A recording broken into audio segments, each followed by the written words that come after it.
12ই ফেব্রুয়ারি 2026 একই দিনে দুইটা ভোট। শুনতে অবাক লাগলেও 12ই ফেব্রুয়ারি বাংলাদেশে এটাই হতে যাচ্ছে। একদিকে সংসদ নির্বাচন আর অন্য ব্যালটে হবে জুলাই জাতীয় সনদ নিয়ে গণভোট। তো আপনি কি প্রস্তুত?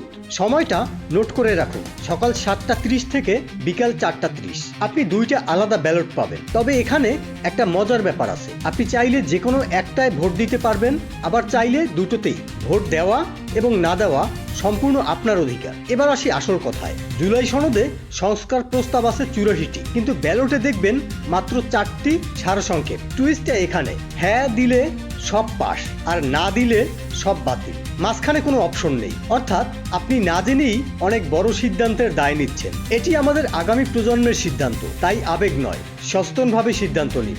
বিস্তারিত জানতে ক্যাপশনে পড়ুন আর ভিডিওটি শেয়ার করে সবাইকে জানান। আপনার কি মনে হয় এভাবে ভোট নেওয়াটা কি ঠিক হচ্ছে? কমেন্টে জানান।